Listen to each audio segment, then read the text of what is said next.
आज हम देखने वाले हैं संपूर्णा। मूवी की शुरुआत में हम संपूर्णा नाम की एक औरत को देखते हैं जो अपने देवर रुकू की शादी के लिए तैयारियां कर रही है। रुकू भी अपनी शादी के लिए बहुत खुश होता है क्योंकि उसकी मनपसंद लड़की से शादी हो रही है। पर तभी रुकू की माँ और संपूर्णा की सास वहां कर कहती है अब ये तैयारी करने की जरूरत नहीं है क्योंकि ये शादी नहीं होने वाली, और इसका कारण है रुकू और नंदिनी की कुंडली में कुछ दोष जिस वजह से ये शादी नहीं हो सकती। ये सुनते ही रुकू बहुत दुखी हो जाता है और दूसरी तरफ ये बात जब नंदिनी की फैमिली वालों को पता चलती है तो वो लोग भी टेंशन में आ जाते हैं कि अचानक ये कैसे हो गया। अब रुकू की माँ उसे दूसरी लड़कियों की फोटोज दिखाने लग जाती है ताकि रुकू उसमें से किसी को पसंद कर ले और उससे शादी कर ले। पर रुकू को तो सिर्फ नंदिनी ही चाहिए, इसलिए वो दूसरी लड़कियों की फोटोज देखकर बहुत गुस्सा हो जाता है। फिर अपने ऑफिस जाते हुए संपूर्णा से कहता है भाभी मैं सिर्फ नंदिनी से ही शादी करूंगा वरना मैं शादी नहीं करूंगा। संपूर्णा भी इस बात को समझ जाती है कि रुकू अपनी बात को लेकर बहुत ही सीरियस है, इसलिए वो जल्दी से जाकर नंदिनी से मिलती है और उसे कहती है तुम्हारी और रुकू की शादी हो जाएगी, उसमें तुम टेंशन मत लो,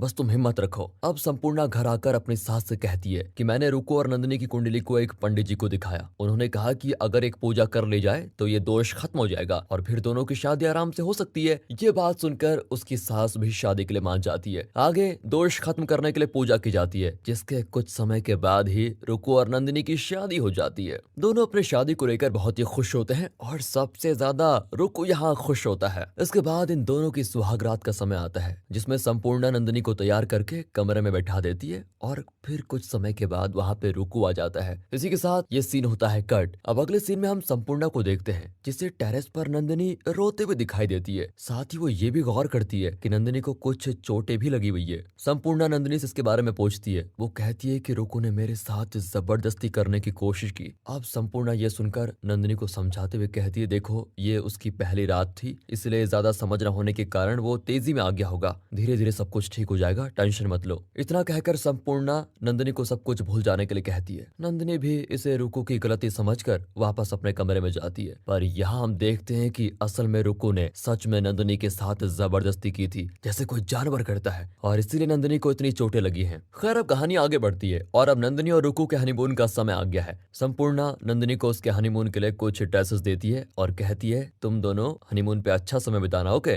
दोनों इसके बाद हनीमून के लिए निकल जाते हैं। अब हनीमून पे जैसे ही नंदिनी संपूर्णा की दी हुई ड्रेस पहनकर सामने आती है, उसको देखकर रुकू पूरी तरह से उसकी खूबसूरती में डूब जाता है। लेकिन कुछ देर के बाद संपूर्णा के हस्बैंड प्रोतिम को रुकू का कॉल आता है। रुकू कहता है कि नंदिनी यहाँ मिल नहीं रही है, शायद वो कहीं चली गई है। अब ये सुनते ही पूरे परिवार में टेंशन का माहौल आ जाता है कि नंदिनी अचानक कहाँ गायब हो गई। रुकू बताता है कि हम दोनों हनीमून के लिए होटल पहुंचे थे और उसके कुछ समय के बाद मुझे नंदिनी दिखाई नहीं दे रही है। तभी संपूर्णा थोड़े सोचते हुए रुकू को होटल के टेरेस पर जाने को कहती है और वहां जाकर रुकू चेक करता है तो उसे टेरेस के कोने में नंदिनी रोते हुए बैठी मिलती है, जिसके बाद रुकू उसे वहां से लेके जाता है। अब ये खबर जब संपूर्णा की सास को मिलती है तो वो संपूर्णा से कहती है कि इस लड़की में कुछ तो अजीब है, जब से इसकी शादी हुई है ये हमेशा उदास ही रहती है। और इतना कहकर उसकी सास उसे नंदिनी के ये बिहेवियर का कारण पता करने को कहती है कि वो ऐसी क्यों है, इसका जल्दी पता करो। अगले दिन रुकू और नंदिनी वापस घर लौटते हैं, जहाँ आते ही संपूर्णा नंदिनी को वापस उदास देखती है और उसे अगले कमरे में ले जाकर उसे इसका कारण पूछती है। नंदिनी उसे अपने शरीर पर लगे अलग अलग चोट के निशान दिखाती है, जिसमें कई निशान बहुत गहरे होते हैं। वो बताती है ये सब रुकू के काटने और उसके मेरे साथ जबरदस्ती करने की वजह से हुआ है। ये सुनकर तो संपूर्णा पूरी तरह से शॉक हो जाती है क्योंकि उसने कभी नहीं सोचा था कि उसका देवर ऐसे जानवरों की तरह भी हरकतें कर सकता है। नंदिनी इस टॉर्चर से पूरी तरह टूट जाती है और संपूर्णा भी एक औरत होने के नाते उसकी पूरी बात को समझ पाती है कि उस पर क्या बीत रही होगी। आगे संपूर्णा ये बात प्रोतिम को बताती है और कहती है तुम जाकर रुकू से इस बारे में बात करो। पर प्रोतिम को इसको लेकर अपनी अलग ही सोच होती है। वो कहता है हस्बैंड वाइफ का मैटर है, हमें बीच में नहीं बोलना चाहिए, इसलिए वो रुकू से इस बारे में बात करने से मना कर देता है। लेकिन संपूर्णा अब इस बात से भी गुस्सा हो जाती है कि ये अपने भाई से बात नहीं कर रहे हैं। वो खुद जाकर रकू से बात करने का फैसला करती है, लेकिन जब वो रकू से बात करने जाती है तो रकू उनकी बात को टाल कर चला जाता है। अब संपूर्णा ये बात अपने ससुर जी को बताने जाती है, पर बताने से पहले उसे लगता है कि ये बात उनको बताना सही नहीं होगी, इसलिए वो ये कैंसिल कर देती है। अब संपूर्णा ये बात लेकर अपनी सास के पास जाती है और उन्हें समझाने की कोशिश करती है कि रुकू किस तरह से अपनी बीवी को टॉर्चर करता है। पर कोई भी माँ हो वो कभी भी अपने बेटे को जल्दी से एक बुरा इंसान नहीं मान पाती। इसलिए उसकी सास इस बात के बारे में सोचने के लिए भी तैयार नहीं होती कि वो ऐसा कर सकता है। वो संपूर्णा से कहती है, अभी हमारे घर में एक नया परिवार बसा है, उन दोनों के बीच क्या चल रहा है इसके बारे में अगर हम बात करेंगे तो इससे शर्मिंदा करने वाली बात कोई और नहीं होगी, और वो जो कर रहे हैं उन्हें करने दो। फैमिली मैटर्स है, पति पत्नी के बीच की बात है। आगे वो ये भी कहती है, तुम तो रघु को अच्छे से जानती हो और मेरे हिसाब से उसने ऐसा नहीं किया होगा। उसकी सास नहीं मानती, बल्कि वो पूरा इल्जाम नंदिनी पर ही लगा देती है और गुस्से में चली जाती है। अब संपूर्णा इस बात को समझ चुकी है कि इस तरह से कोई बात नहीं मानेगा। इसके बाद वो नंदिनी को घर से बाहर लेके जाती है और उससे पूछता है कि क्या हुआ। नंदिनी बताती है कि हनीमून के समय पर रघु ने मेरे साथ बहुत ही बुरा किया, उसने जानवरों की तरह मुझे ट्रीट किया और इसलिए अब मुझे रघु से बहुत ही डर लगने लगी है। उसका डर इतना होता है कि उसे इस बात का डर है कि आज रात फिर से रघु उसके साथ दोबारा वही काम न कर दे। अब ये चीजें सुनकर संपूर्णा को खुद अंदर से बहुत दुख होता है कि एक बीवी को अपने पति से ही डर लग रहा है। इसलिए शाम को रघु के घर लौटने के बाद संपूर्णा उसके पास जाती है और कहती है, जो तुमने नंदिनी के साथ किया वो सही नहीं किया। अब काफी सुनने के बाद रघु उनसे माफी मांगने लगता है और कहता है कि मैं उस दिन बहुत ही नशे में था, इसलिए गलती हो गई। मुझे पता है मैंने गलत किया, पर आगे से मैं कभी नहीं करूंगा। ये बातें रघु फिर जाकर नंदिनी से भी कहता है कि मुझे अपनी गलतियों के लिए माफ कर दो। फिर नंदिनी भी रघु को माफ कर देती है। अब जब संपूर्णा अपने मायके गई होती है तो रघु और नंदिनी के बीच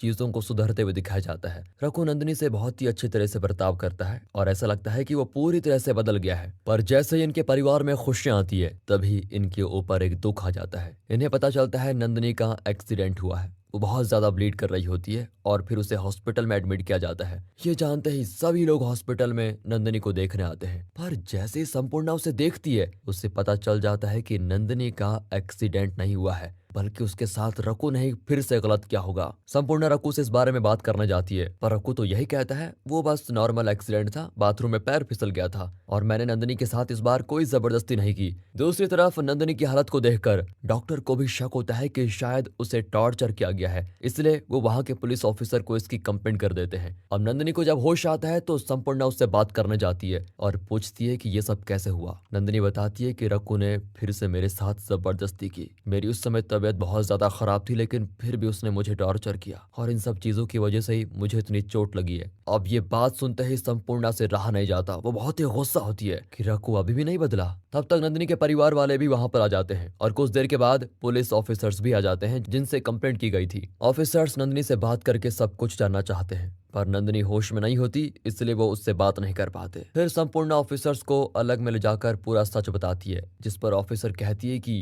इंडिया में मार्शल रेप इलीगल नहीं है, पिनल कोड के हिसाब से ये कोई क्राइम नहीं है, पर अगर विक्टिम ने ये कह दिया कि उसके साथ वायलेंस किया गया है तब वो उसके पति पर एक्शन ले सकते हैं। पर ज्यादा केसेस में औरतें अपने पति के खिलाफ कुछ कहती नहीं। संपूर्णा इस पर कहती है, मैं नंदिनी को समझाऊंगी ताकि उसके साथ दोबारा ऐसी हरकत ना हो। दूसरी तरफ रघु के घर वाले ऑफिसर्स को हॉस्पिटल में देख कर जाते हैं और उसके बाद सब घर लौट आते हैं। जहाँ जब संपूर्णा घर आती है तो वो रघु को घर पर देखकर अपने गुस्से को रोक नहीं पाती और सबके सामने उसका पूरा सच बता देती है। वो बता देती है कि किस तरह रघु नंदिनी के साथ जानवरों जैसा बर्ताव करता है, पर फिर भी उसकी सास अपने बेटे को ही सपोर्ट करती है। उल्टा वो कहती है कि नंदिनी ये सब झूठ बोल रही है। अब शाम को ऑफिसर का संपूर्णा को कॉल आता है। वो कहती है कि हम हॉस्पिटल में नंदिनी से बात करने आए, पर वो कुछ बता नहीं रही है और इसका रीजन है रघु। उसने पहले ही हॉस्पिटल में आकर पुलिस ऑफिसर्स के सामने सच बोलने से मना कर दिया था, इसलिए नंदिनी कुछ नहीं बता रही है। अब संपूर्णा नंदिनी से बात करती है और उसे समझाती है, तुम्हें तुम्हारा सच बोलना बहुत जरूरी है, वरना पूरी जिंदगी ये चीजें सहती रहोगी।